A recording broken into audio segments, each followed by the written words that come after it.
prophet is the image that its maker should carve it. The molded image. Good afternoon, brothers and sisters. Welcome to today's presentation, and we are going to continue with the study of the latter rain, and we'll begin with a silent word of prayer. Habari ya jioni ndugu na dada. Tunakaribisha tena katika mafundisho leo, na kabla tuanze tutakuwa tukijifunza kuhusu mvua ya masika, na kabla tuanze hebu tuanze kupata maombi kimwamua.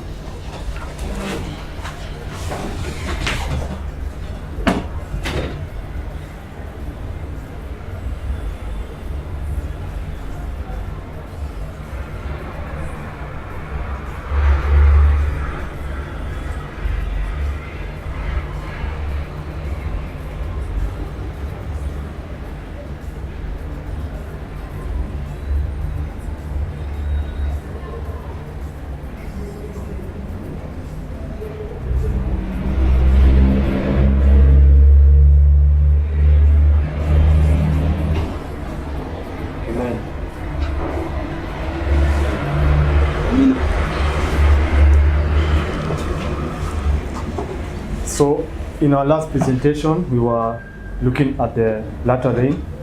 Katika mafundisho iliyopita tulikuwa kusoma kuhusu mvua ya masika. And what we learned is that for you, that the latter rain is also the coming of the Holy Spirit. Na kile ambacho tulijifunza kuwa ni mvua ya masika pia ni kukuja kwa Roho Mtakatifu. And we also learned that how the Holy Spirit comes to us is by a doctrine. Na tukaelewa kuwa jinsi ambavyo Roho Mtakatifu anakuja kupitia mafundisho au fundisho. And that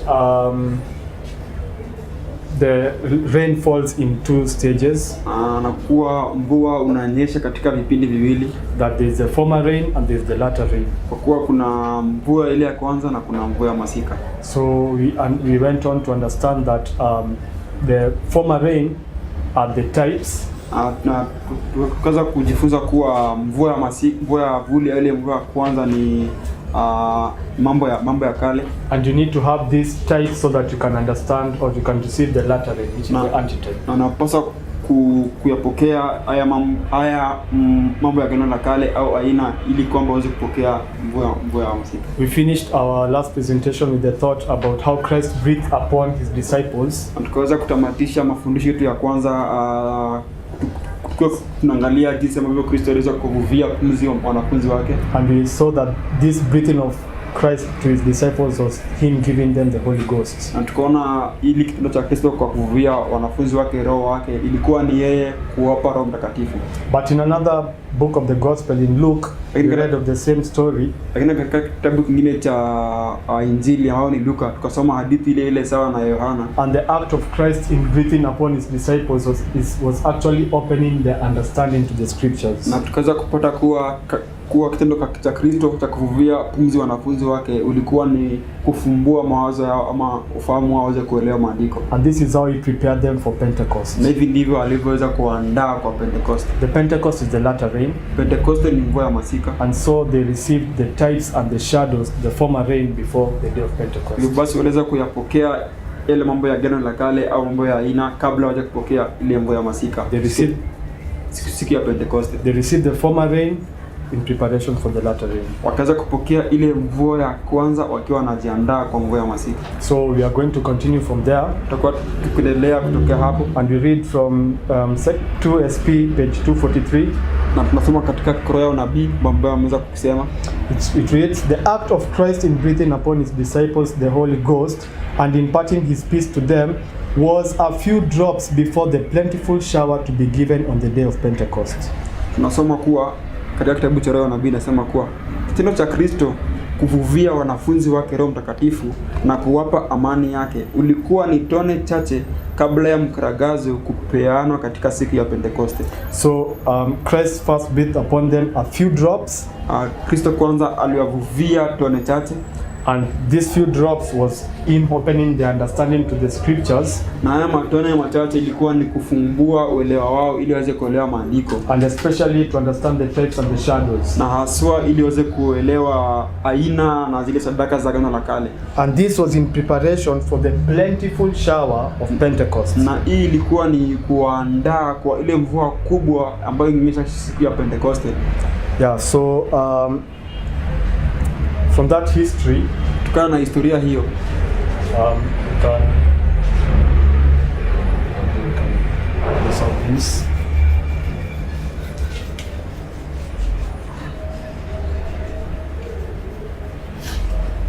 So we know that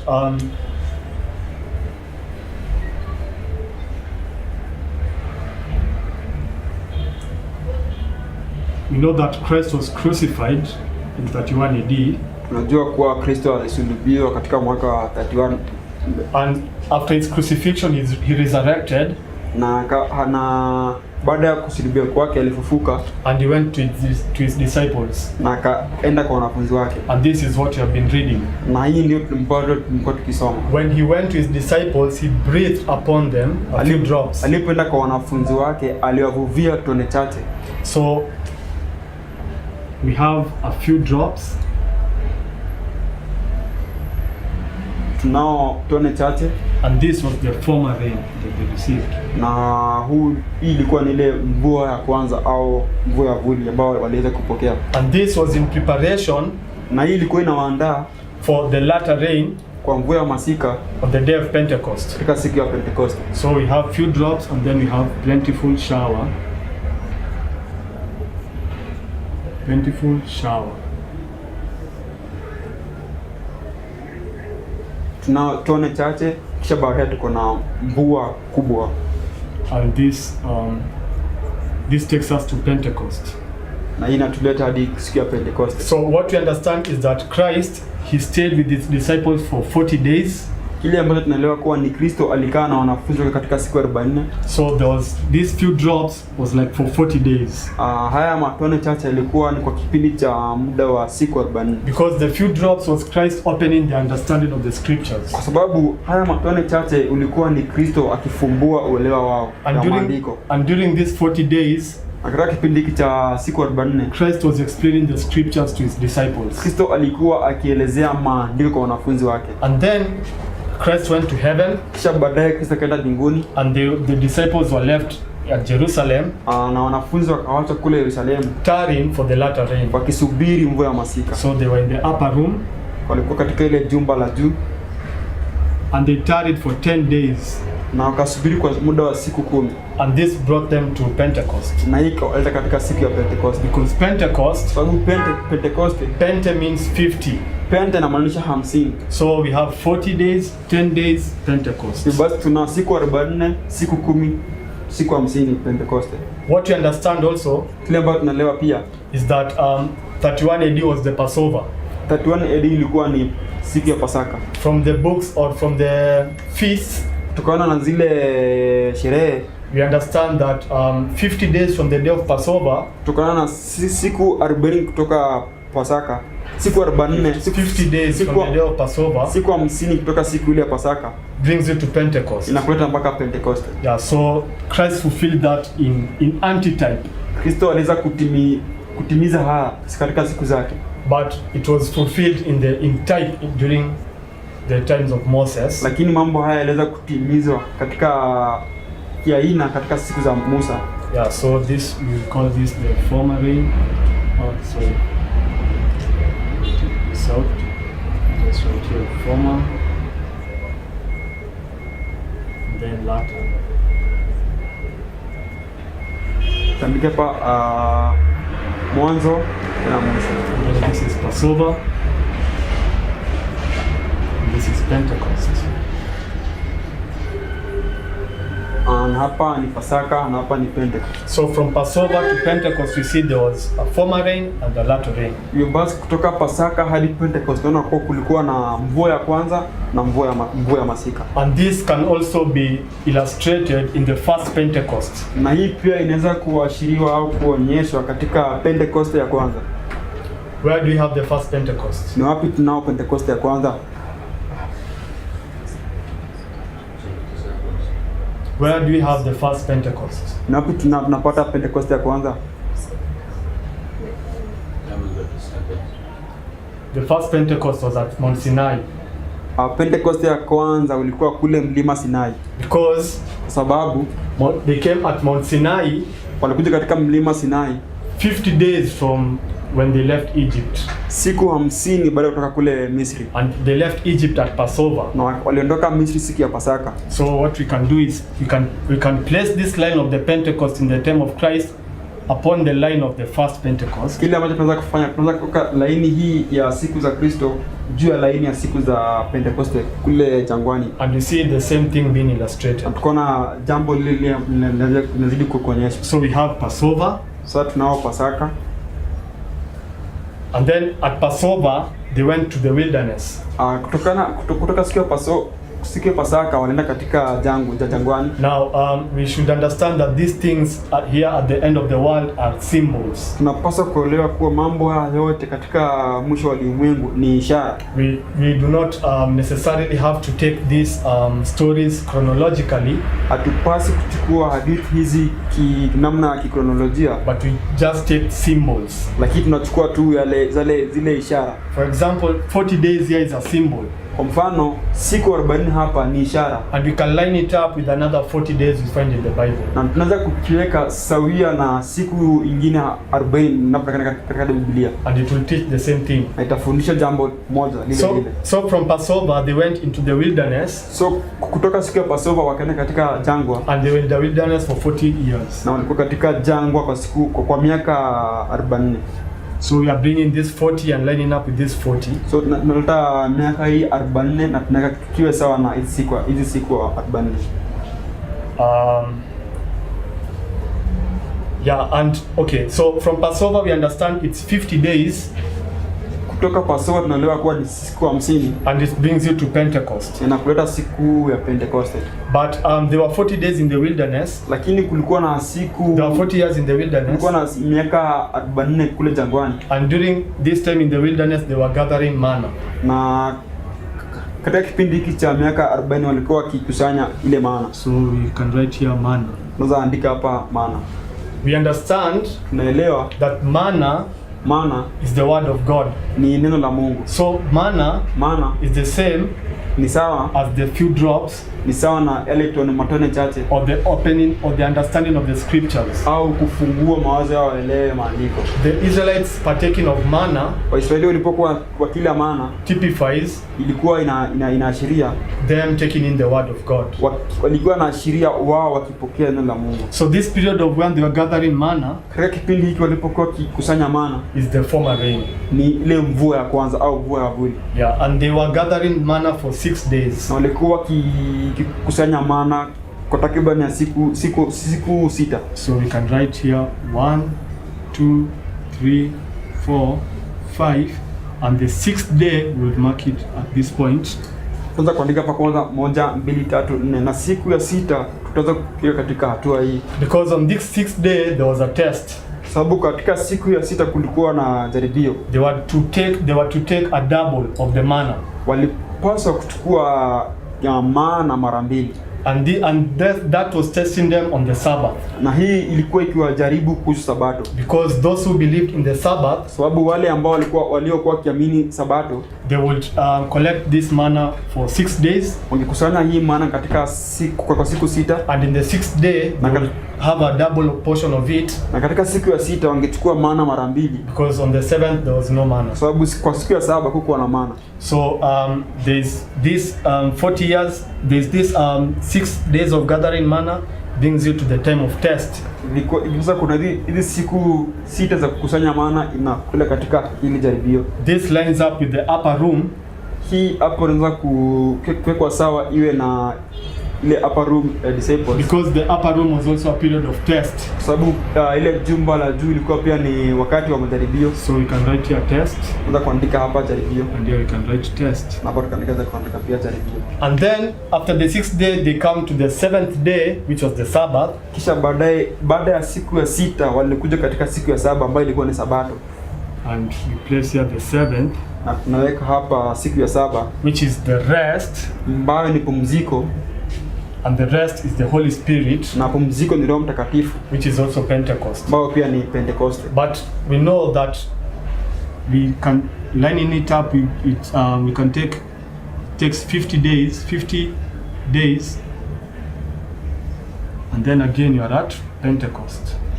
Lakini tunajua kuwa inakuchukua siku 50 kisha baadaye unawasili katika siku ya Pentecost. So we are just placing these things line upon line. Hivi basi tunaweka tu mambo haya yote line juu ya line. So here we can also mark 50. Hivi basi hapo pia tunaweza kuweka 50. And also we can bring another 40 in this story. Na pia tunaweza pia kuleta 40 nyingine katika hadithi hii. And it will add more information about what happens here. Itatufunza mambo zaidi kuhusu yale ambayo katika hatua hii. So because there's the 40 days where Moses was in the mountain receiving instruction. Kuna hizi siku 40 ambapo Musa alikuwa kule mlimani akipokea maagizo. So we have 40 years in the wilderness, but you can also mark here 40 days in the mountain. Tuna miaka 40 hapa, lakini pia tunaweza kuweka siku 40 hapa katika kipindi hapo Musa alikuwa kule mlimani akipokea maagizo. Yeah, and that receiving of the instructions by Moses, na hii kupokea maagizo na Musa, typifies the few drops that was outward, that the disciples of Christ received. Ilikuwa inaashiria yale tone chache ambao wanafunzi waliweza kupokea. Yeah, so can write here, okay, 40 days instruction. Instruct 40 days instruction. Tunaweza kuandika hapa siku 40 za kupata maagizo. So what this teaches us is that this 40, whenever we see a 40 in the Bible, kile ambacho inatufunza kuwa ni iwapo utaona mahali popote katika Biblia kuna 40, it's a time of preparation. Ni kipindi cha kujiandaa. It's a time where you receive instruction. Ni kipindi ambacho unapokea maagizo. And that receiving of the instruction is the receiving of the former rain. Na hii kipindi kupokea maagizo ni ile kupokea mvua ya vuli au ile mvua ya kwanza. Now after the 40 days, baada ya siku 40, Moses came down from the mount. Musa alishuka kutoka milimani. And what did he find? Nini alipata? Apostasy. He found apostasy. Alipata kubadilika ama kugeuka. There was the golden image, calf. Kulikuwa na ile sanamu ya ndama ya dhahabu. So it marks after the day of preparation. Basi inaashiria kwamba baada ya kipindi cha kujiandaa, we have here the image test, or image, yeah, the image, the calf, the image calf.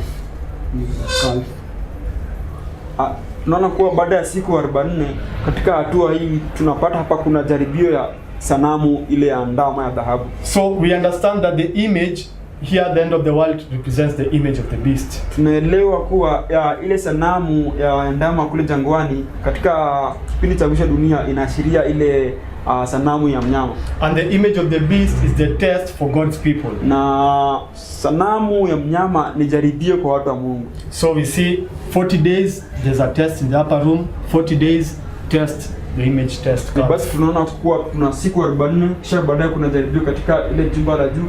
Kuna siku 40 kisha baadaye kuna jaribio ya sanamu ya ndama. But this now period, this marks the beginning where the latter rain now begins to be outpoured. Lakini hiki kipindi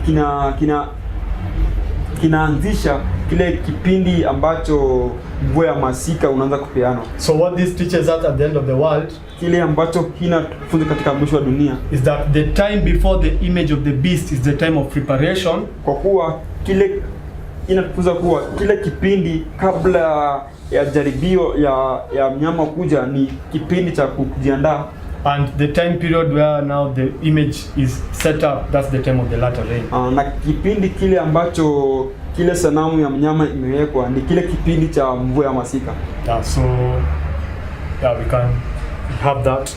Tuna hiyo sasa. So we continue to read. Tunaendelea kusoma. This is Joel chapter 2 verse 23 to 29. Tunasoma kutoka kitabu cha Yoeli 2:23 hadi 29. Be glad then, ye children of Zion, and rejoice in the Lord your God, For he hath given you the former rain moderately, and he will cause to come down for you the former rain and the latter rain in the first month. And it shall come to pass afterward that I will pour out my spirit upon all flesh, and your sons and your daughters shall prophesy. Your old men shall dream dreams, your young men shall see visions, and all upon the servants and upon the handmaids in those days will I pour out my spirit. Anasema hivi, furahini basi enyi wana wa Sayuni, mkamfurahie Bwana Mungu wenu, kwa kuwa amewapa mvua ya vuli kwa kipimo, na atakifanya kuja chini kwenu mvua ya vuli na mvua ya masika katika mwezi wa kwanza. Na itakuja kuwa baadaye kwamba nitamwaga roho yangu kwa wote wenye mwili, na wana wenu na mabinti wenu watatabiri, wazee wenu wataota ndoto, vijana wenu wataona maono, na hata kwa watumishi na wajakazi katika siku hizo nitamwaga siku hizo nitamwaga roho yangu. So we read this scripture in Joel was fulfilled at the day of Pentecost. Hili fungu katika Yoeli ulitimizwa katika siku za Pentecost. Because in Acts chapter 2 verses 1 to 17 we read of that story. Kwa sababu katika kitabu cha Matendo ya Mitume sura ya 2 kutoka aya ya kwanza hadi 17 tunasoma kuhusu hadithi ya Yoeli. And we are just going to read a couple of verses which read. Tunasoma tu fungu chache ambayo anasema. So after they received the Holy Spirit, and when the day of Pentecost was fully come, they were all with one accord in one place. And suddenly there came a sound from heaven as of a rushing mighty wind. And it goes on, and they were filled all with the Holy Ghost.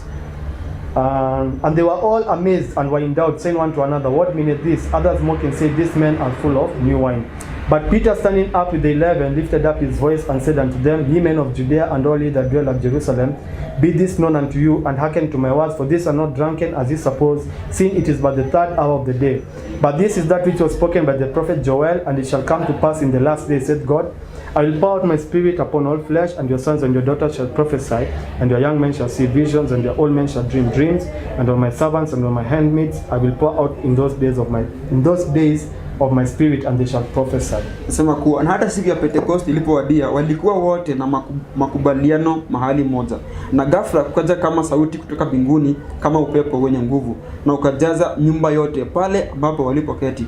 Na kukatokea kwao kama ndimi za moto, na ukakaa kwa kila moja, na wakajazwa na Roho Mtakatifu, na wakaanza kunena kwa lugha nyingine kama vile Roho alivyowawezesha.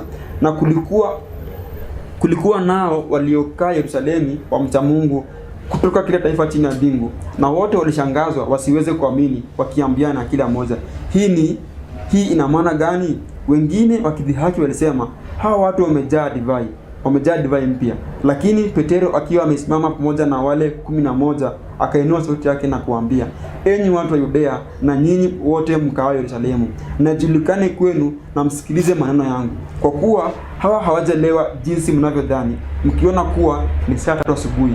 Ila jambo hili lililotabiriwa na nabii Yoeli, katika siku za mwisho asema Bwana, nitamimina roho wangu juu ya wote wenye mwili. Wana wenu na binti zenu watatabiri, vijana wenu wataona maono, na wazee wenu wataota ndoto. Juu watumishi wangu na juu wajakazi wangu nitamwaga roho wangu, nao watatabiri. So another quote reads, this is Christ Object Lessons, page 122. The sins are to be repeated, and with greater power. The outpouring of the Holy Spirit on the day of Pentecost was the former rain, and the latter rain will be more abundant. Nasoma leo nabii nasema kuwa matukio haya ya Pentecost yatarudiliwa na kwa uwepo mkubwa. Kumwaga kwa Roho Mtakatifu siku ya Pentecost ulikuwa ni mvua ya vuli, lakini mvua ya masika utakuwa kwa wingi. So what that teaches us is that the dispensation of the disciples was the former rain, and our dispensation is the latter rain. Tunatufunza kuwa wakati wa wanafunzi ulikuwa ni wakati wa mvua ya vuli au mvua ya kwanza, na wakati wetu utakuwa ni wakati wa mvua ya masika. But we also understand that our history repeats the history of the disciples. Lakini pia tunaelewa kuwa historia yetu inarudia tu ile historia ya wanafunzi. So though our history is the history of the latter rain, we know that we are repeating the history of the disciples, so we need to have the former rain before we receive the latter rain. Japo historia yetu inarudia tu ile historia ya wanafunzi, lakini tunajua kuwa inapaswa kwanza tupate kwanza ile mvua ya vuli au mvua ya kwanza, ndipo baadaye tutaweza kupata ile mvua ya masika. So we continue to read. Tuendelea kusoma. The work will be similar to that of the day of Pentecost. As the former rain was given in the outpouring of the Holy Spirit at the opening of the gospel to cause the upspringing of the precious seed, so the latter rain will be given at its close for the ripening of the harvest. And then it goes on to read, the work of the gospel is not to close with less manifestation of the power of God than marked its opening. The prophecies which were fulfilled in the outpouring of the former rain at the opening of the gospel are again to be fulfilled in the latter rain at its close. Here are the times of refreshing to which the apostle Peter looked forward when he said, repent ye therefore and be converted, that your sins may be blotted out in the investigative judgment, when the times of refreshing shall come from the presence of the Lord, and he shall send Jesus. Tunasoma Roho nabii anasema kuwa kazi hiyo itakuwa sawa na ile ya siku ya Pentekoste, kama mvua ya vuli ilivyopeana kwa kumwagwa kwa Roho Mtakatifu wakati ambapo injili ulikuwa unaanza, ili kufanya mbegu yenye thamani kuota. Hivyo basi mvua ya masika utapeanwa katika tamati yake ili kuivisha mazao. Endelea kusema kuwa kazi kuu ya injili haitafungwa pasipo na dhihirisho wa uwepo wa Mungu kama ulivyoonekana injili ulipoanza.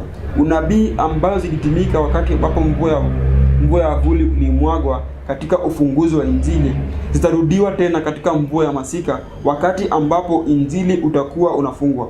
Hizi ndizo wakati za burudisho ambayo Mtume Paulo alitabiri aliposema, tubuni ninyi kwa sababu ya hiyo, ili kwamba dhambi zenu zitafutwa katika hukumu ya upelelezi, wakati ambapo nyakati za burudisho zitakuja kutoka kwa Mungu, naye atamtuma Kristo.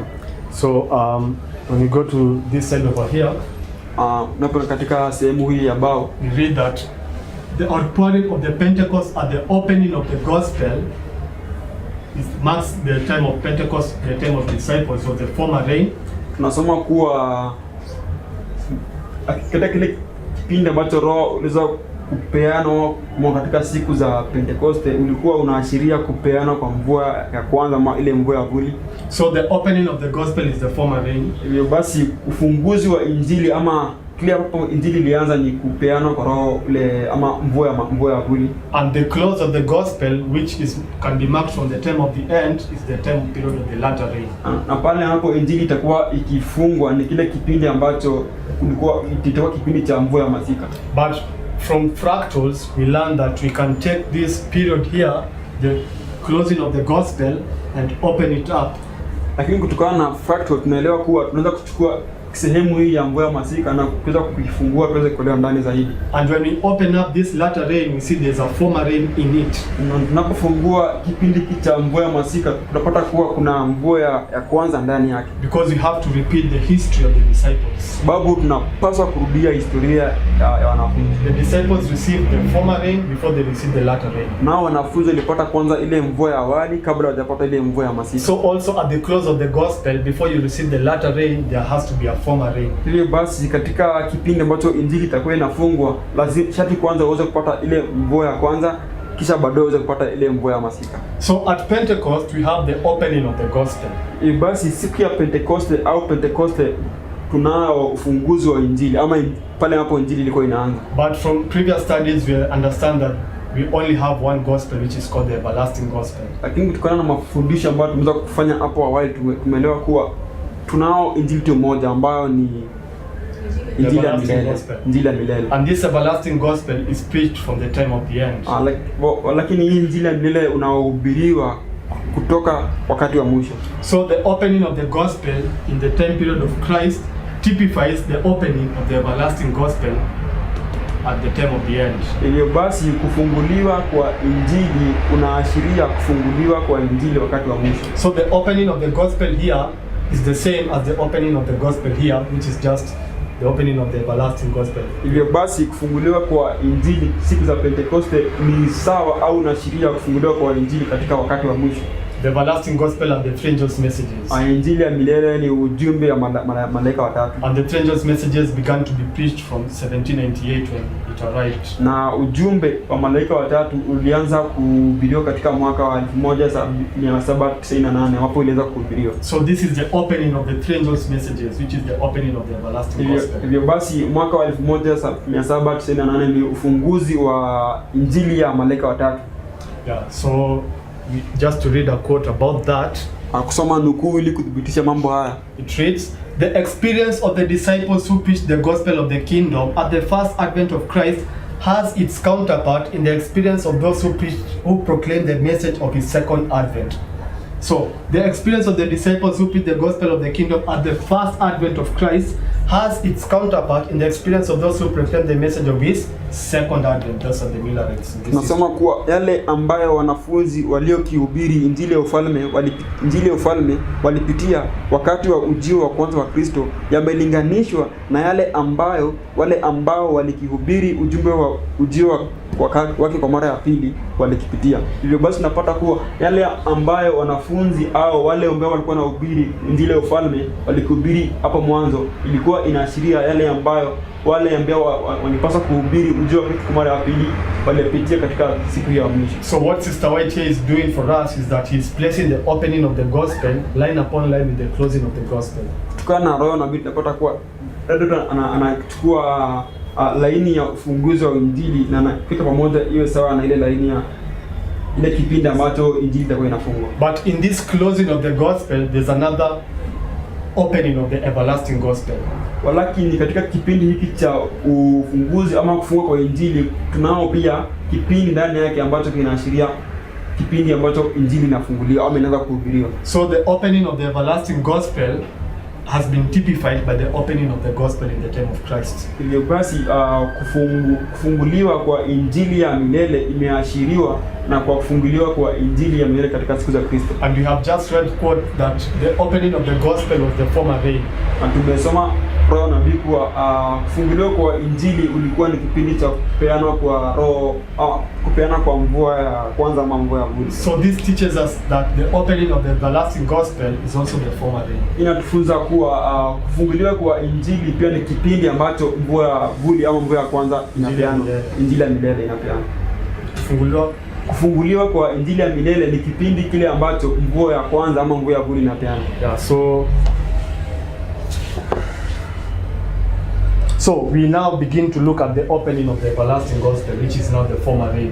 Tunaanza kuangalia the former rain.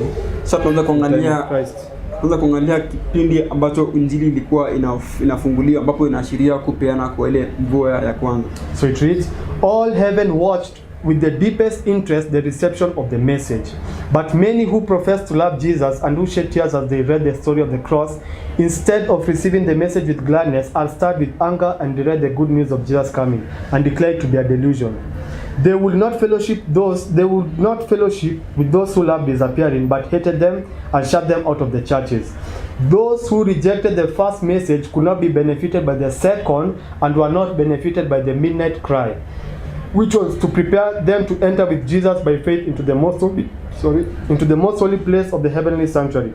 And by rejecting the two former messages, they can see no light in the third angel's message, which shows the way into the most holy place. I saw that the nominal churches, as the Jews crucified Jesus, had crucified these messages, and therefore they had no knowledge of the move made in heaven or of the way into the most holy, and they cannot be benefited by the intercession of Jesus there."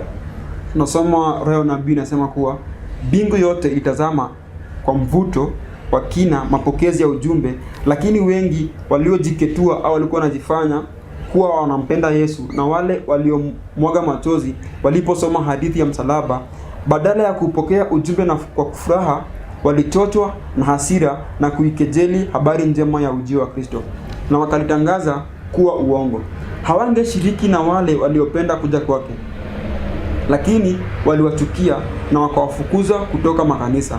Wale ambao walikataa ujumbe wa kwanza hawangefaidishwa na ujumbe wa pili, na hawakufaidishwa na kilio cha usiku wa manane ambayo ingewaandaa kuingia na Kristo kwa imani ndani ya pahala patakatifu mno pa mbingu. Na kwa kukataa ujumbe hizo mbili za awali, hawawezi kuona nuru iliyoko ndani ya ujumbe ya malaika watatu, ambayo inaonyesha njia ya kuelekea ndani pahali patakatifu mno. Niliona makanisa zilizopo kwa jina tu, kama Wayahudi walivyomsulubisha Yesu waliomsulubisha Yesu walikuwa wamesulubisha ujumbe hizi, na hivyo basi hawakuwa na elimu yoyote kuhusu hatua iliyofanywa mbinguni au ya njia ya kwenda ndani ya pahala patakatifu mno, na hawawezi kufaidishwa na maombi ya Kristo kule. So from this quote we read that in the opening of the gospel, na kutokana na nukuu tunasema kuwa in the opening of the everlasting gospel, na kutokana na nukuu tunapata kuwa katika ile kipindi ambacho injili ya milele ilikuwa inafunguliwa au inaanza kuhubiriwa, there were two messages that were given. Kulikuwa na ujumbe mbili ambazo zilipeanwa. And these two messages were to lead you to the third message. Na hizi ujumbe mbili ilikuwa ni kuongoze katika ile ujumbe wa tatu. And it reads, those who rejected the first message could not be benefited by the second and were not benefited by the minute cry, which is the third.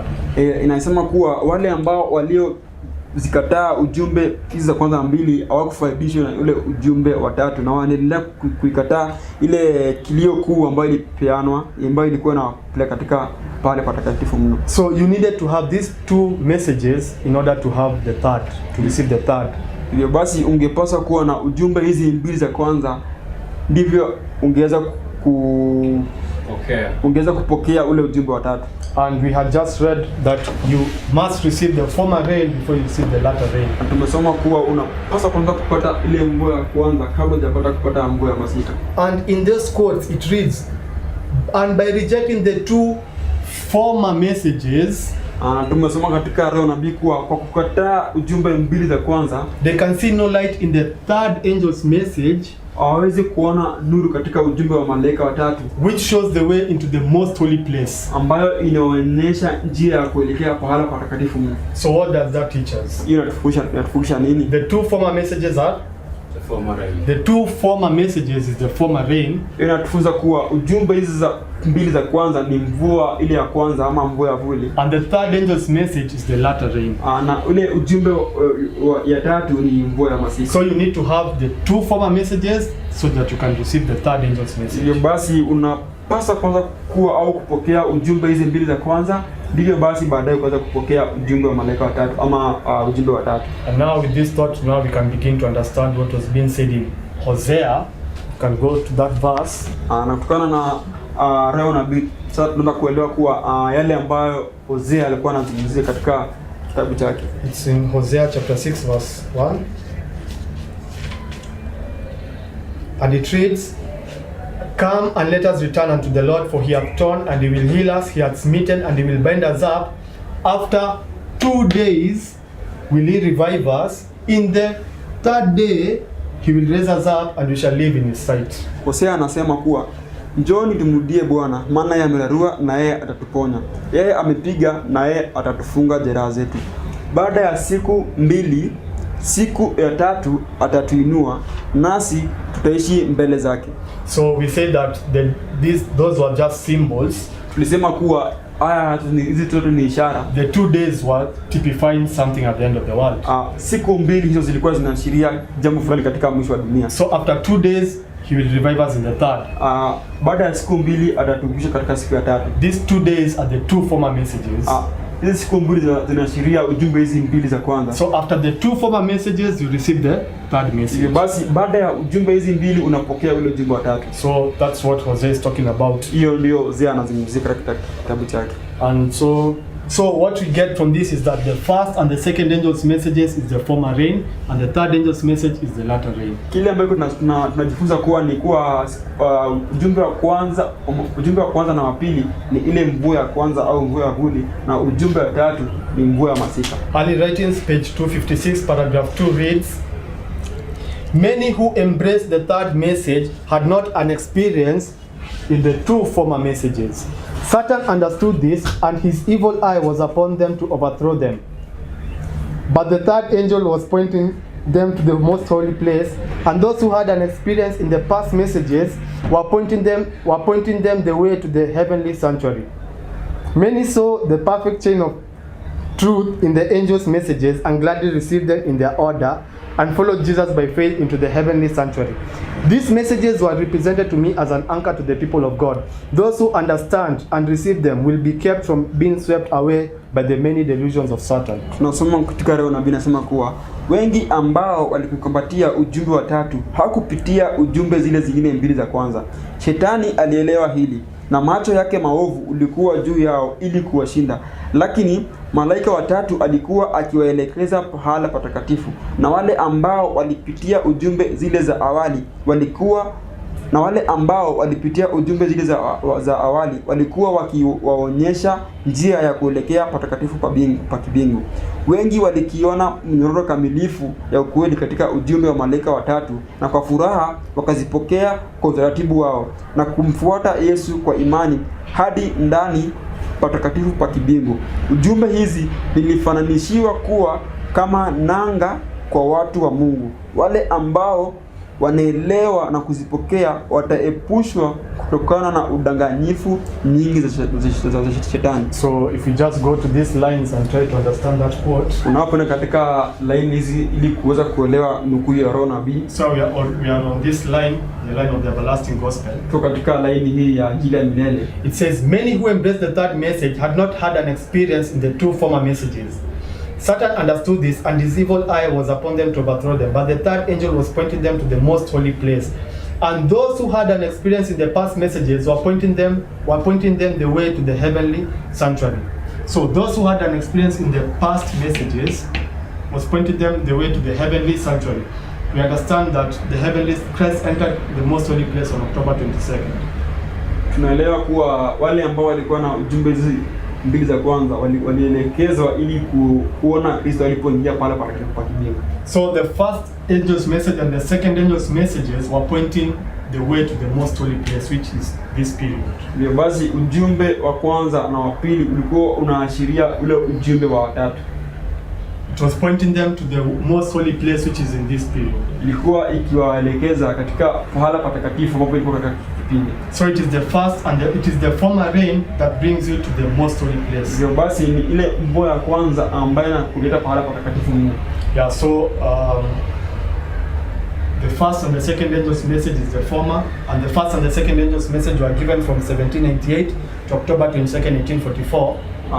Ujumbe wa kwanza na wa pili ni ile mvua ya kwanza, na ujumbe wa kwanza na wa pili ulipeanwa katika kipindi kutoka mwaka 1728 hadi Oktoba mwaka 1844.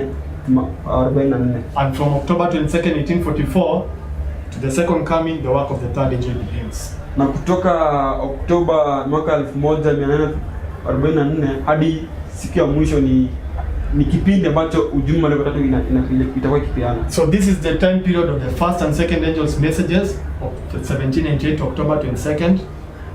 Hiki kipindi ni kipindi cha ujumbe wa malaika wa kwanza na wa pili. And the October 22nd to the second coming of Christ is the time period of the third angel's message. Na kutoka October 1844 hadi kipindi cha Kristo mara ya pili ni kipindi cha ujumbe wa malaika watatu. And this is why you will find quotes where Sister White says we are living in the time period of the third angel. Na hii ndio maana napata kwa daleta atakuwa akizungumza kuwa katika nabii kuwa tunaishi katika kipindi cha ujumbe wa malaika watatu. So from October 22nd, 1844 to the second coming is the period of the third angel. Ndio basi kutoka October 1844 hadi kipindi cha Kristo kuja mara ya pili ni kipindi cha malaika watatu. And so it is also the period of the latter rain. Na hivyo basi pia ni kipindi cha mvua ya masika. But again using fractals, lakini pia kutumia dhana ile ya fractals, we understand that in the third we have the first and the second. Tunaelewa pia ndani ya ujumbe wa tatu tunao pia ujumbe wa kwanza na wa pili. We cannot have this third without receiving the first and the second. Hatuwezi kuwa na ujumbe hii ama hii ya tatu kabla tujapata ujumbe wa kwanza na wa pili. So we need to open this up and see where we find the first and the second in the third. Hivyo basi tutapaswa kufungua hiki kipindi ili tuweze kuelewa ni wapi sasa tunao ujumbe wa kwanza na wa pili. And now this line is where it is opened up. Hivyo basi katika ile hili ndio tunapata hiki kipindi kimefunguliwa, because now we have the time period from 1989, which is within this period, to the second coming. Kwa kuwa katika kipindi tunapata kuwa tunao mwaka wa 1989 hadi ambacho iko katika kipindi hadi kitu kwa mara ya pili. So the reason why we have 1989 is because this is the time of the end as was typified by 1798. The reason why we mark 1989 and not any period is because this is the time of the end as was typified by the time of the end in this history. Tunaweka mwaka wa 1989 kwa sababu hiyo ni kipindi cha wakati wa mwisho ambao imeweza kuashiriwa na kile kipindi cha laini ya kwa ambao ni mwaka wa 1998. So during this period there's a point or there's an event that marks the time of the end for the period of the last generation. Basi katika kipindi hiki kuna hatua au kuna kituo ambacho kinaashiria wakati wa mwisho katika kipindi hiki. So this is the time of the end for the last generation. Na hiyo hatua ni wakati wa mwisho ya the last generation of Adventists. Ya kizazi cha mwisho cha Adventista. Because this time of the end because 1798 was the time of the end for the first generation of Adventists. Sababu mwaka wa 1798 ulikuwa ni wakati wa mwisho katika kwa wazazi kwa kizazi cha kwanza cha Adventista. So this is the line of the first generation of Adventists and this is the line of the last generation of Adventists. Basi hii ni laini ya kizazi cha kwanza cha Adventista na hii line ya kizazi cha pili cha Adventista. So what we have done is that we have opened up this last bit to understand the last generation of Adventists. Kila mwaka tumeweza kufungua kipindi hiki ili kwanza tuweze kuelewa kizazi cha mwisho cha Adventista. And it is fractals that enables us to do that, to see the greater details in this period. Na ni fractal ambayo inaweza kutuwezesha kuona mambo ya kiundani katika kipindi. So we continue to read the quotes. The proclamation of the first, second, and third angels' messages has been located by the word of inspiration. Not a peg or a pin is to be removed. No human authority has any more right to change the location of these messages than to substitute the New Testament for the Old. The Old Testament is the gospel in figures and symbols. The New Testament is the substance. One is as essential as the other. And then it reads, the Old Testament presents lessons from the lips of Christ, and these lessons have not lost their force in any particular. The first and second messages were given in 1843 and 1844, and we are now under the proclamation of the third. But all three of the messages are still to be proclaimed. It is just as essential now as ever before that they shall be repeated to those who are seeking for the truth. By pen and voice we are to sound the proclamation, showing their order and the application of the prophecies that bring us to the third angel's message. There cannot be a third without the first and second. Tunasoma roho nabii anasema kuwa kipindi ambacho ujumbe za malaika wa kwanza, wa pili na watatu ulihubiriwa kimeonyeshwa na neno lililoongozwa. Kigingi au msumari haupasi kuondolewa. Hakuna mamlaka ya kibinadamu iliyo na haki yoyote zaidi ya kubadilisha kipindi cha uwekaji ya ujumbe hizi kuliko kukifanya agano jipya kwa kuwa mbadala ya agano la kale. Agano la kale ni injili kwa mifano na ishara. Kiini ni agano jipya. Moja ni muhimu kama kile kingine. Agano la kale unawasilisha mafunzo kutoka kinywa cha Kristo, na mafunzo haya hajapoteza nguvu kwa njia yoyote ile. Ujumbe wa malaika wa kwanza na wa pili zilipeanwa katika miaka ya 1843 na 1844, na sasa tuko chini ya mahubiri ya ujumbe wa malaika wa tatu. Walakini ujumbe zote tatu bado zitahubiriwa. Ni muhimu sasa kama ilivyokuwa hapo awali kwamba zitaduliwa kwa wale ambao wanatafuta ukweli. Kwa kalamu na sauti tofaa kuhubiri, tukionyesha utaratibu wao na utekelezaji wa unabii ambazo zinatuleta hadi kwa ujumbe wa malaika watatu. Hapawezi pakawa na watatu pasipo wa kwanza na wa pili. Ujumbe hizi tofaa kupeana kwa ulimwengu kwa uchapishaji, kwa majadiliano, tukionyesha kwa laini ya historia ya kinabii vitu ambavyo vimekuwa na vile ambavyo vitakuwa. So in the quote we have read, the first and second messages were given in 1843 and 1844. This is in this period. Tumesoma katika roho nabii kuwa ujumbe wa malaika wa kwanza na wa pili ulipeanwa katika iko kipindi cha 1843 and 1844. And she says, and we are now under the proclamation of the third. this period. Anasema hivi sasa tu katika kipindi cha mahubiri ya ujumbe wa malaika watatu. But all of three of the messages are still to be proclaimed. Lakini ujumbe hizi tatu bado zafaa kuhubiriwa. So meaning this period here in the third there needs to be a repetition of all three, the first and the second. Ina maana kwa kipindi cha malaika watatu kunafaa kuwa na kurudiwa kwa mahubiri ya ujumbe wa malaika wa kwanza na wa pili. And that is why we open it up like this, and we see the repetition of the first and the second in the third. Na hiyo ndio sababu kuwa tunaweza kufungua kipindi ili kwamba tuweze kuona kwa upana ni jinsi gani au ni mahali gani ambapo tunapata kuwa ujumbe wa kwanza na wa pili unahubiriwa. So we are told there cannot be a third without the first and the second. Tumeelezewa kuwa hapawezi pakawa na watatu pasipo wa kwanza na wa pili. So in this third, the first and the second are repeated, and then you have the third. Basi katika huyu watatu, wa kwanza na wa pili anarudiwa, kisha baadaye unapata watatu. So the repetition of the first and the second in the third is the former rain. Hivyo basi kuruduliwa kwa kwanza na wa pili ni ile mvua ya vuli. And where now the third begins to fulfill perfectly is the latter rain. Hivyo basi na pale ambapo ule watatu anaweza kutumika kwa ukamilifu ni mvua ya masika. So what we understand is that we repeat Millerite history, we repeat the first and the second angels' messages. Kila mtu tunaelewa kuwa tunaporudia historia ya kina Mila, tunarudia historia ya ujumbe wa malaika kwanza na wa pili. And this first and second angels' messages takes us to the third.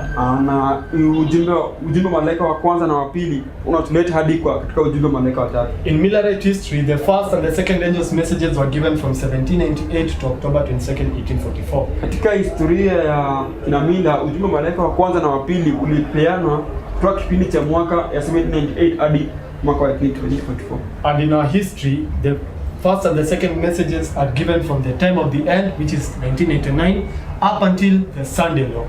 Katika historia yetu ujumbe wa kwanza na wa pili unapeana kutoka mwaka wa 1989 hadi katika kipindi cha sheria ya Jumapili. So in this time period we are to receive this former rain. Katika hiki kipindi tunapaswa kupata hii mvua ya kwanza, so that we may be prepared for the latter rain that begins at the Sunday law. Ili kwamba tuweze kutayarishwa kwa mvua ya masika katika kipindi cha sheria ya Jumapili. So right now and receiving the former rain is understanding types, understanding prophecies, understanding shadows and all those things. Na kupokea mvua ya kwanza ni kuelewa aina, kuelewa unabii na kuelewa sadaka za Agano la Kale. So what we should really be doing at this time is studying the types, the shadows and the figures and the prophecies.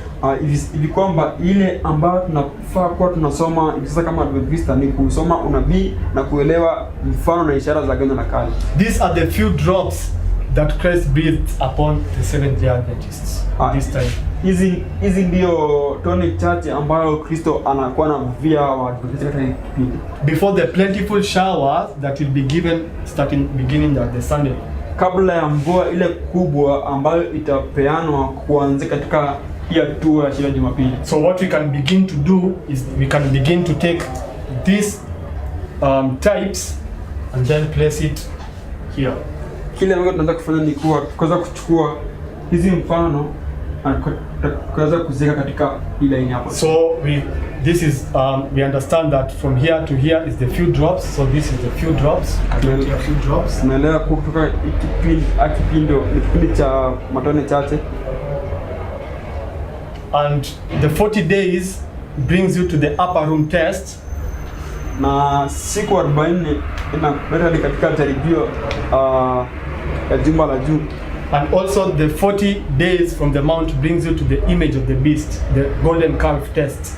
Na pia siku 40 inaleta katika hatua ambayo kuna jaribio ya sanamu ya ile ndama. So we can place here 40. Tunaweza kuweka hapo 40. And this 40 brings us to the image of the beast test. Na hiyo 40 inatuleta hadi katika kipindi cha jaribio ya sanamu. And the image of the beast test is the Sabbath.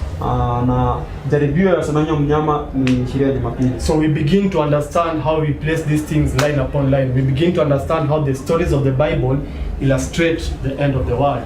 Tunaanza kuelewa jinsi gani ambavyo tunapaswa kuleta historia zote laini juu ya laini. Tunaanza kuelewa jinsi au namna ambavyo Biblia inaashiria kuhusu mwisho wa dunia. So this is 40, this is 10, it's Pentecost. We're going to read. Tunaendelea kusoma. Another class firmly held that the Lord had led them into their past experience, and as they waited and watched and prayed to know the will of God, they saw that their great high priest had entered upon another work of ministration, and following him by faith, they were led to see also the closing work of the church. They had a clearer understanding of the first and second angels' messages, and were prepared to receive and give to the world the solemn warning of the third angel of Revelation 14. Tunasoma kuwa kikundi kingine kilishikilia imara kwamba aliwaongoza katika yale ambayo waliyapitia zamani. Na waliposubiri na kukesha na kuomba ili kujua matakwa ya Mungu, waliona kuwa kuhani wao mkuu aliingia katika kazi nyingine ya huduma, na kufuata kwa imani waliongozwa kuona pia kazi ya mwisho kanisa. Walikuwa na uelewa ya wazi ya ujumbe ya kwanza, wa pili, na wakawa tayari kupokea na kupeana kwa ulimwengu tahadhari ya malaika watatu wa Ufunuo 14 kwa makini. So they had a clearer understanding of the first and second angels' messages. Walikuwa na uelewa wazi wa ujumbe wa malaika wa kwanza na wa pili In this time period, from 1889 to Sunday Law. Katika kipindi cha nenda hadi katika sheria ya Jumapili. And were prepared to receive and give to the world the solemn warning of the third angel. Na walikuwa wametayarishwa kupeana tahadhari ya ujumbe wa malaika watatu. So this is where the warning is given. Hii ndipo ndio tahadhari na peana. And we understand that it's a warning to the world. Tunaelewa kuwa ni onyo au tahadhari kwa dunia. So this is also the time of the harvest.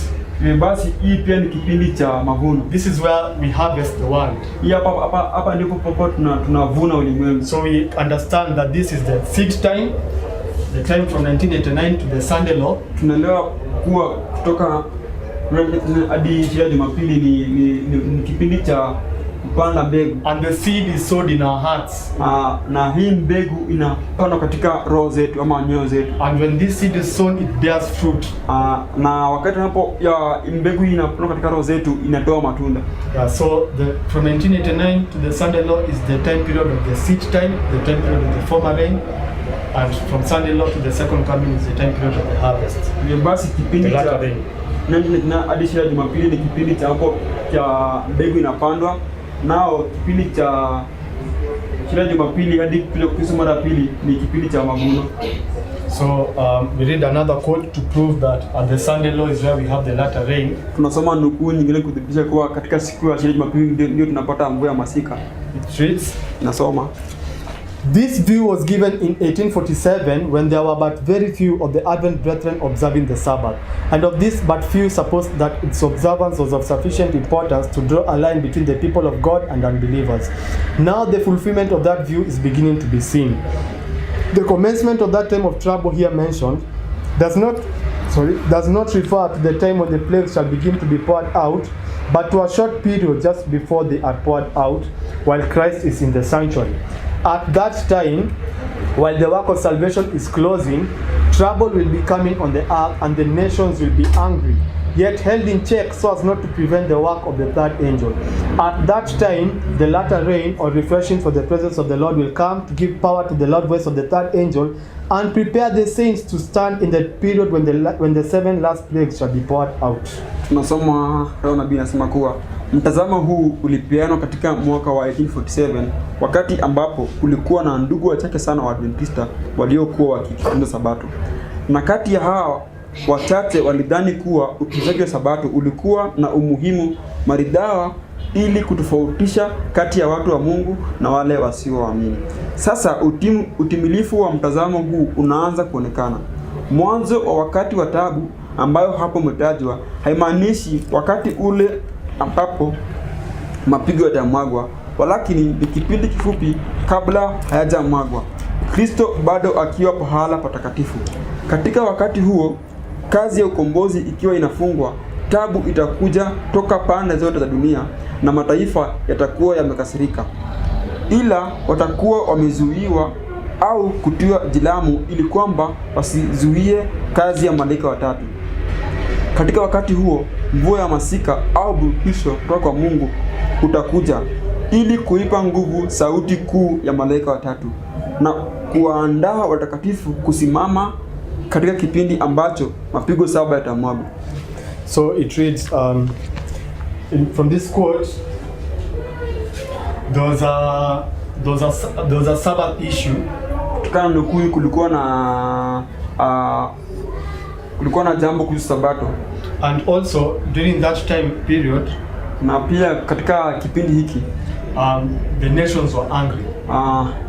Mataifa yalikuwa wamekasirika. So she says the commencement of that time of trouble, which typifies the Sunday law. Hivyo basi anasema kuwa kuanzishwa katika siku hii ama wakati wa taabu ambao pia inaashiria sheria Jumapili, does not refer to the time when the plagues shall begin to be poured out, but to a short period just before they are poured out. Haimaanishi ni kile kipindi ambacho mapigo 7 zitakuwa zitaanguka, bali ni kipindi kifupi kabla hajamwaga. And it says at that time when the work of salvation is closing, inasema kwa katika hiki kipindi ambapo wakati wa roho kazi ya ukombozi itakuwa kifungwa, trouble will be coming on the earth and the nations will be angry yet held in check. Anasema kuwa tabu itakuwa kuja katika ulimwengu, lakini the nations will be angry yet held in check, lakini mataifa yatakuwa yamekasirika bali watakuwa wamezuiwa. So at the Sunday law is where the nations are angry but they are held in check. Hivyo basi ni katika kipindi cha sheria Jumapili ambapo tunapata kuwa mataifa yatakuwa yamekasirika bali watakuwa wamezuiwa. But they are held in check so as not to prevent the work of the third angel. Wamezuiwa ili kwamba waweze kukizuia kazi ya jumbe malaika watatu. At that time, at the Sunday law, katika hicho kipindi cha sheria Jumapili, the latter rain or refreshing from the presence of the Lord will come. Mvua ya masika au pumziko au burudisho kutoka kwa Mungu itakuja, to give power to the loud voice of the third angel, kupea nguvu sauti kuu ya malaika watatu, and to prepare the saints to stand during the time period of the plagues, na kuandaa watakatifu kusimama katika siku ama katika kipindi cha mapigo 7. So what we read is that the latter rain begins at the Sunday law crisis. Kile ambacho tunaelewa kuwa ni kuwa mvua ya masika inaanza katika kipindi cha sheria Jumapili. But before it there is a former rain that is given. Lakini kabla yake kuna mvua ya kwanza ambayo inapeanwa. But okay, we read another quote. As the members of the body of Christ approach the period of their last conflict, the time of Jacob's trouble, they will grow up into Christ and will partake largely of his spirit. As the third message swells to a loud cry, and as great power and glory attend the closing work, the faithful people of God will partake of that glory. It is the latter rain which revives and strengthens them to pass through the time of trouble. Their faces will shine with the glory of that light which attends the third angel. Nasoma kuwa wanachama wa mwili wa Kristo wanapokaribia kipindi cha mapambano ya mwisho wakati wa tabu ya Yakobo, watakuwa ndani ya Kristo na watashiriki kwa ukubwa roho yake. Wakati ambapo ujumbe wa malaika watatu unaenea na kuwa kilio kikuu na uwepo kuu na utukufu utaambatana na kazi ya mwisho, watu wa Mungu waaminifu watashiriki utukufu huo. Ni mvua ya masika ambayo inahuisha na kuwapa nguvu ili wapitie wakati wa tabu. Nyuso zao zitang'aa kwa utukufu wa nuru ile ambayo inaambatana na malaika watatu. So we understand that the latter rain is given at the Sunday law. Tunaelewa kuwa mvua ya masika utamwagwa katika kipindi cha sheria Jumapili. But again using fractals, lakini tena kutumia ile dhana ya fractals, we go here. Tunapoenda hapa, we can take this period of the Sunday law, kipindi cha sheria Jumapili, and open it up and tukaweza kukifungua and see maybe the various stages of the Sunday law. Na tukaweza kuona hatua za sheria ya Jumapili, katika hatua zitakazokuwa zikifanyika katika hiyo kipindi cha sheria ya Jumapili. Because you understand the Sunday law comes in stages. Au tunaelewa kuwa sheria ya Jumapili inakuja kwa hatua. It's an escalating crisis. Ni mgogoro ambao unaendelea ukiwa kubwa zaidi. So what we have is the Sunday law, the first Sunday law. Kile ambacho tuko nao ilikuwa ile sheria ya Jumapili ya kwanza, and also we have a second Sunday law. Na pia tunayo sheria ya Jumapili ya pili. When we open this period of the Sunday law, this is what it brings out. Tunapofungua kipindi hiki cha sheria ya Jumapili, ile tunapata. We have the first Sunday law here. Tunao sheria ya Jumapili ya kwanza pale mwisho, which is just this, ambayo ni hii hapa juu. But also when we open it up, we see in it there's a second Sunday law. Lakini pia tunapokifungua zaidi tunaona pia ndani yake pia tunao sheria ya Jumapili ya pili. Now what's the difference between these two Sunday laws? Je, tofauti hiyo kati ya sheria hizi Jumapili mbili? From the testimonies, kutokana na roho ya nabii, we understand that there's a Sunday law that comes but does not persecute you for keeping the Sabbath. Tumeelewa kuwa kuna sheria ya Jumapili ambayo inakuja walakini haikutesi kwa kuitunza Sabato. They just force you to keep Sunday. Wanakushukisha tu ili kutunza Jumapili. But there is no persecution if you continue keeping the Sabbath. Walakini hakuna mateso yapo utaendelea kutunza Sabato. So what we are advised to do, what we are counseled to do by Sister White when that crisis comes, kile ambacho tumeelezewa na dada White, kile ambacho tumeelezewa na dada White tuweze kufanya katika kipindi ambacho kitakuja, is that we should go to church on Sunday. Ni kwamba inafaa tuende katika kanisa siku ya Jumapili and do missionary work during that time. Na tuweze kufanya kazi ya missionary katika hizo makanisa. But we should also keep the Sabbath. Lakini pia tunafaa kutunza Sabato. But now there will come this Sunday law, lakini kutakuwa na sheria hii ya Jumapili, whereby now they will force you to keep Sunday and also persecute you for keeping the Sabbath. Mo pia watakushurutisha ili kwamba uweze kutunza Sabato, kutunza sheria ya Jumapili, na pia watakutesa au kukutesa kwa kutunza Sabato. So here we have a Sunday law without persecution. Here we have Sunday law with persecution. Basi pale tunao sheria ya Jumapili ambayo haina mateso, na hapa tuna sheria ya Jumapili ambayo iko na mateso ndani yake. So this Sunday law without persecution is a preparation period for the period of persecution. Basi sheria ya Jumapili au kipindi hiki ambacho kuna sheria ya Jumapili ambacho haikutesi ni kipindi cha kujitayarisha kwa kipindi hiki cha sheria ya Jumapili ya mateso. So we have a preparation period before a time of persecution. Kuna kipindi cha matayarisho au kujiandaa kwa mateso ambayo yanakuja katika sheria. But it is still within the Sunday law crisis. Lakini bado ipo ndani ya kipindi cha sheria ya Jumapili. So it is factors that help us to understand that. Ile basi ni factors ambayo inatuwezesha kuelewa haya mambo yote. It is factors that has enabled us to open this up and see the greater detail.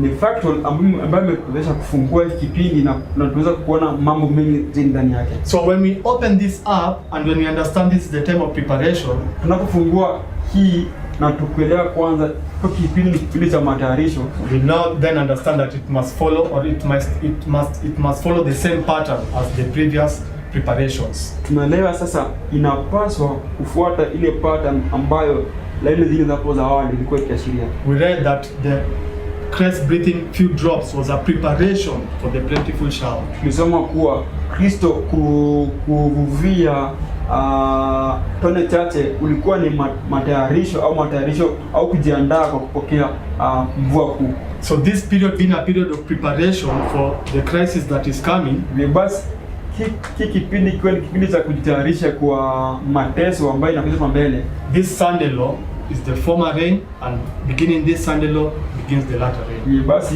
ile sheria ya Jumapili ya kwanza ni mvua ile ya kwanza, na sheria ya Jumapili ya pili ni mvua ya masika. And the Sunday law is also called midnight prophetically. Basi sheria ya Jumapili pia unaitwa usiku wa manane. It's because this Sunday law crisis is the darkest period of this earth's history. Kwa sababu kipindi cha sheria ya Jumapili ni kipindi ambacho kina giza kubwa katika historia ya dunia. So it's called midnight because midnight is the darkest hour of the night. Hivyo basi inaitwa usiku wa manane kwa sababu usiku wa manane ni kipindi cha giza nene katika dunia. So this whole period is midnight. Hivyo basi kipindi hiki yote ni ni usiku wa manane. But when we open it up, we see that there's midnight A, midnight B, and we have also midnight C. Lakini tunapokifungua tunaona kuwa tuna usiku wa manane A na usiku wa manane B. Yeah, so continue that.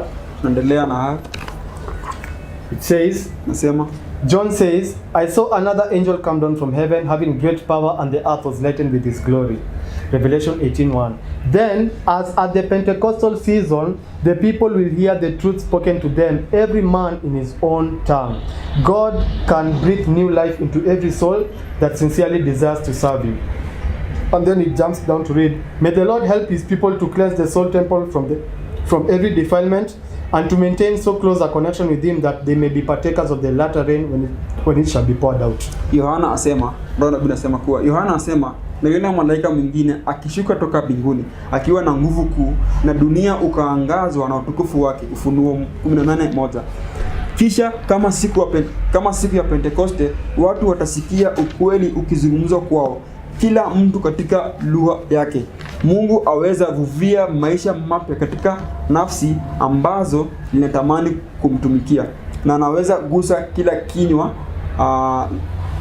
Tukiruka chini nasema kuwa afadhali Mungu awasaidie watu wake kukisafisha hekalu ya nafsi kutokana na najisi zote, na kudumisha uhusiano wa karibu na yeye ili kwamba waweze kushiriki kwa mvua ya masika itakapopeanwa au itakapomwagwa.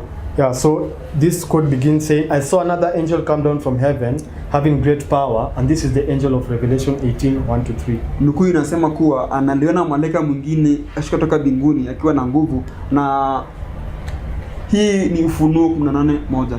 So the arrival of the angel of Revelation 18 is what marks the beginning of the latter rain. Hivyo basi kushuka kwa malaika wa Ufunuo 18 ndio kipindi ambacho kinaanzisha kipindi cha mvua ya masika. And when we read about the arrival of the angels, we read that an angel arrives. It's first not understood, but after a time the message is understood, and now it is confirmed. Tunaposoma kuhusu malaika tunaelewa kuwa alikuwa malaika anaelewa, lakini haeleweki, kisha baadaye ujumbe wake unaweza kueleweka. So when we just try to understand that, the angel of Revelation 18:1-3 arrives here at the Sunday law. Ili tuelewe mambo haya, alikuwa malaika wa Ufunuo 18 anashuka katika kipindi cha sherehe ya Jumapili. However, when he arrives is not understood, so he needs to be studied, and here is where now he's understood. Lakini anapofika haeleweki, na katika kipindi hiki ndicho kinaanzisha ambapo anaanza kueleweka. So he arrives, it's not understood, there's a time given for the message to be understood, and then from here is when now it begins to take effect. Ndio basi anashuka, na anaposhuka haeleweki, lakini katika hiki kipindi hapa kinaanzisha kile kipindi ambacho anaanza kueleweka. So though the angel of Revelation 18:1-3 arrives at midnight A, or the first Sunday law, it takes or it goes into effect at the second Sunday law of midnight B. Japo malaika wa Ufunuo 18 anashuka katika kipindi cha sherehe ya Jumapili lakini inachukua kipindi hadi katika kipindi cha sherehe ya Jumapili ambapo wanaanza kueleweka sasa kwa wazi. So here is where we mark Revelation 18:1-3. Ndio basi katika hii hatua ndio tunaweza kuonyesha au kuweka Ufunuo 18:1-3. And this is where the Sunday law that fulfills Bible prophecy is marked. Na hapa na hii hatua ndio tunao sherehe ya Jumapili ambayo inatimiza unabii utakuwa katika hiyo kipindi. Because the Sunday law that fulfills Bible prophecy is the Sunday law that comes with persecution. Kwa sababu sherehe ya Jumapili ambayo inatimiza unabii ni ile sherehe ya Jumapili ambayo inakuja na mateso ndani yake. Yeah, and this is marked at midnight B. Na hii inawekwa katika sherehe ya Jumapili ba. So this is where Revelation 18:1-3 is also marked. Na hapo ndio pia tunapata kuwa tunamweka ule malaika wa Ufunuo 18:1-3. But from the quote we have read that this angel marks the latter rain. The outpouring of the latter rain. Kutokana na nukuu tumesoma kuwa huyu malaika anaashiria kupeana kwa roho kwa mvua ya masika. So this is where the latter rain is marked. This history, when the angel of Revelation 18:1-3 begins to go into effect. Hii kipindi ndio kipindi ambayo mvua masika inapeana kwa watu wa Mungu. And the work of this angel is to give power to the third angel. Na kazi ya huyu malaika ni kuipa nguvu kazi ya malaika watatu. Yeah. So, but there's a principle again.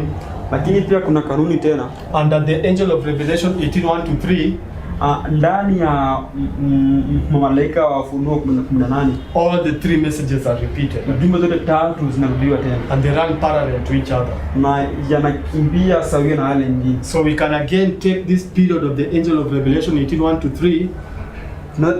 Tunataka kuchukua kipindi hii ya malaika wa Ufunuo 18 and open it up, na tukaweza kukifungua tena, and then get final details. Na tukaweza kupata mambo zaidi kuhusu hiko kipindi. So this point here is just this point.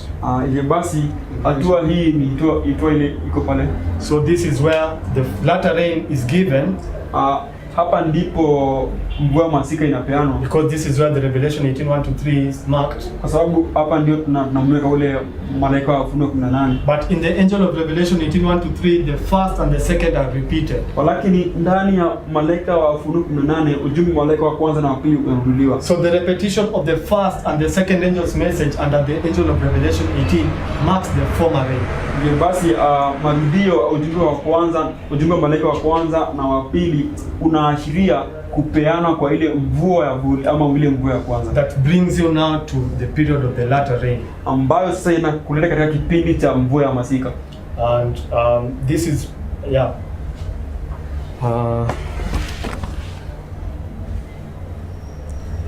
so we read just maybe a final quote. Nasoma nukuu ya mwisho. God has given the messages of Revelation 14 their place in the line of prophecy, and their work is not to cease till the close of this earth's history. The first and second angels' messages are still truth for this time and are to run parallel with this which follows. The third angel proclaims his warning with a loud voice. After these things, said John, I saw another angel come down from heaven, having great power, and the earth was lighted with his glory. In this illumination, the light of all the three messages is combined. Tunasoma roho na Biblia inasema kuwa Mungu amepeana ujumbe za Ufunuo 14 pahala pao katika historia ya kinabii, na kazi zao haipaswi kukoma hadi kufungwa kwa historia ya dunia. Ujumbe wa malaika wa kwanza na wa pili bado ni ukweli wa wakati huu, na yanafaa kuenda moja kwa moja na ule ambao unafuata. Malaika wa tatu anatoa onyo kwa sauti kubwa. Baada ya vitu hivi, asema Yohana, naliona malaika mwingine akishuka kutoka mbinguni akiwa na nguvu kuu, na dunia ukaangazwa na utukufu wake. Katika mwangaza huu nuru yote ya ujumbe zote tatu umeunganishwa. Yeah, so what we how if you can just try to understand that quote, ili tuweze kuelewa nukuu inasema nini. In this illumination of the angel of Revelation 18:1-3, katika mwangaza huu wa malaika wa Ufunuo 18, the light of all the three messages is combined. Nuru ya ujumbe zote tatu umeunganishwa. So we see the three angels' messages under the angel of Revelation 18. Tunaona malaika wote watatu chini ya malaika wa Ufunuo 18. But when you go to the book of Revelation 18, lakini unapoenda katika kitabu cha Ufunuo 18, we see that there are actually two angels. Tunaona kuwa kuna malaika wawili. So we have the angel of Revelation 18:1-3. Tunao malaika wa Ufunuo 18 hadi 1-3. And verse 4 reads, and I heard another voice from heaven. This marks another angel. Lakini aya nne nasema kuwa niliona malaika mwingine, ule anaashiria ule malaika wa pili. And I heard another voice from heaven saying, come out of her, my people, that ye be not partakers of her sins, and that ye receive not of her plagues. Nasema kuwa kisha nikasikia sauti nyingine kutoka mbinguni ikisema, tokeni kwake enyi watu wangu, msishiriki dhambi zake wala msipokee mapigo yake. So this angel arrives here. Ndio basi malaika huyu anafika katika kipindi hiki. But just as it is with the messages, when an angel arrives, it it first needs time to be understood before it takes effect. Na kama ilivyo na ujumbe zote, malaika anapofika inachukua kipindi kifupi au kirefu zaidi kabla hajapata kueleweka. So here is where the angel of Revelation 18:1, 4 and 5 arrives. Hapa ndipo malaika wa Ufunuo 18:4-5 anawasili. And this point is just this point because now because we want to understand this point, we have to expand it.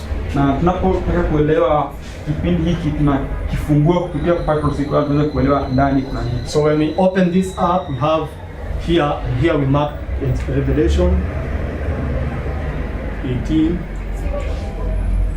Sorry. Not here. We have said here is where it arrives, and here is where we mark Revelation 18:4 and 5. Revelation 18:4, 5. It arrives here, but it begins to take effect here, just as the angel of Revelation 18 arrived here and went into effect at this point. Tunaelewa kuwa malaika wa Ufunuo 18:4-5 anawasili katika hiki kipindi, lakini anaanza kuelewa katika hatua hii. So, and the message of this angel is come out over my people. Lakini ujumbe wa malaika huu ni kuwa tokeni kwake watu wangu. So here we write come out. Sasa hapa tunaandika tokeni. So yeah, so the come out over my people is where the latter rain is given, or this is the loud cry. Na katika kipindi hii ambayo tunaambiwa tutoke kwake ni kipindi ambacho mvua ya masika inapeanwa, na ni kipindi cha kilio kuu. So at this point where you have the loud cry come out over my people, basi katika hatua hii ambapo unapata kuwa una ujumbe ambayo inasema tokeni kwake watu wangu, the latter rain is given. Mvua ya masika inapeanwa ama na mwaka. And the latter rain is given for the harvest, for the people that are coming out. Na mvua ya masika inapeanwa kwa mavuno kwa watu ambao wanatoka nje. So really here is where we have the perfect fulfillment of the latter rain. Kwa kweli hapa ndipo tuna utimilifu wakamilifu wa mvua ya masika, because here is where we have the harvest. Sababu hapa ndipo kuna mavuno.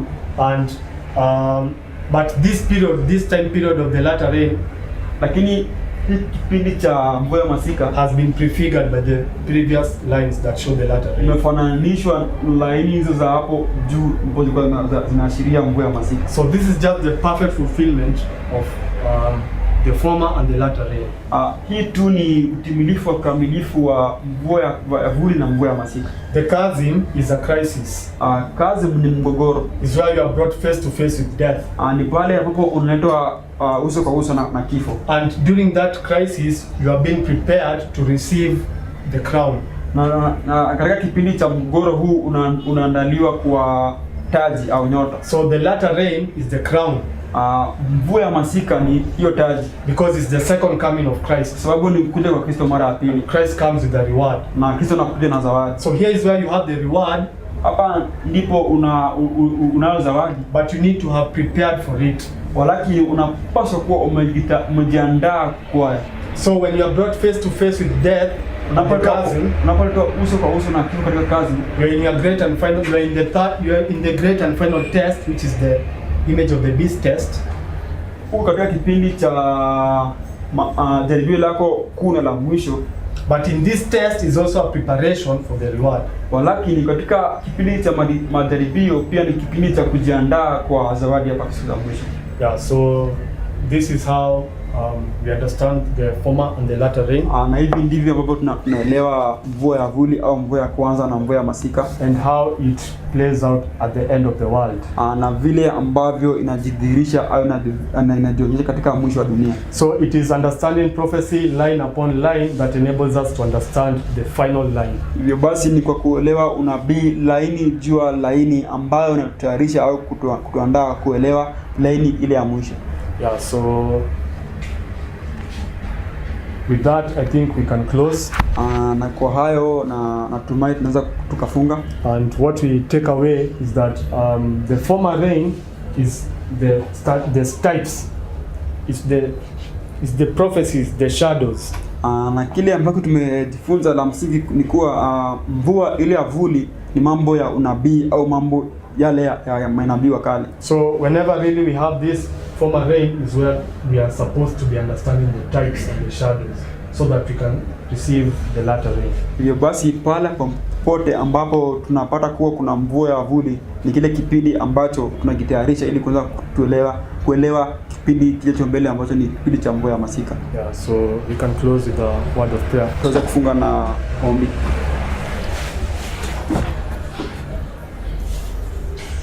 Our dear Heavenly Father, we come to you in Jesus' name. Baba yetu mpendwa Lord mbinguni, tunakuja mbele zako kwa jina la Mwana Yesu Kristo. And we thank you, Lord, because of what we have been able to cover this afternoon. Tunakushukuru kwa wale wote ambao wameweza kutuweza kupitia katika jioni hii. Thank you for refreshing these things in our mind. Tunakushukuru kwa kuwa umeweza kuleta mambo haya yayo katika akili zetu. And we also thank you for those people who are hearing these things for the first time.